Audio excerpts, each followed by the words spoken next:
സംസ്ഥാന സർക്കാർ അധികാരത്തിൽ ഒരു മാസം പിന്നിടുമ്പോൾ ചില കാര്യങ്ങളിൽ അഭിപ്രായ ഭിന്നതകൾ ഉടലെടുത്തു കഴിഞ്ഞു. രണ്ട് വിഷയങ്ങളിൽ ആദ്യം മുടക്കി നിൽക്കുന്നത് മുസ്ലിം ലീഗാണ്.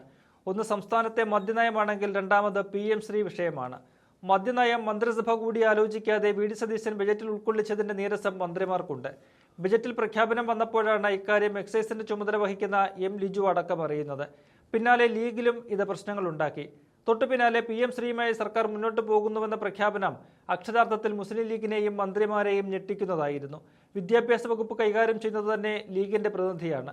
PM ശ്രീയെ എടുത്ത് അറബിക്കടലിൽ എറിയുമെന്ന പ്രഖ്യാപനം നടത്തിയ നേതാവടക്കം മന്ത്രിയായിരിക്കുമ്പോൾ ഈ വിഷയം ഏത് രീതിയിൽ അണികളിൽ എത്തിക്കുമെന്ന ചിന്ത മുസ്ലിം ലീഗിനെ തളർത്തുന്നുണ്ട്. അങ്ങനെ ആകപ്പാടെ സർക്കാരിൽ ചെറിയ പ്രതിസന്ധി ലീഗ് തീർക്കുമ്പോഴാണ് പാണക്കാട്ടേക്ക് സ്പീക്കർ തിരുവഞ്ചൂർ രാധാകൃഷ്ണന്റെ മാസ് എൻട്രി. സ്പീക്കർ എന്നതിനുമപ്പുറം തലമൂത്ത കോൺഗ്രസ് നേതാവാണ് തിരുവഞ്ചൂർ. ഏതെങ്കിലും രീതിയിൽ അഭിപ്രായ ഭിന്നതകൾ ഇനിയുണ്ടെങ്കിൽ അവിടെ മധ്യസ്ഥത വഹിക്കാൻ എന്തുകൊണ്ടും യോഗ്യനാണ് സ്പീക്കർ തിരുവഞ്ചൂർ എന്ന് നമുക്കറിയാം. പാണക്കാടിന്റെ മുറ്റത്ത് വന്നിറങ്ങിയ തിരുവഞ്ചൂരിനെ പാണക്കാട് സാദിഖ് അലി ശിഹാബ് തങ്ങൾ നേരിട്ടിറങ്ങി വന്നാണ് ആനയിച്ചത്.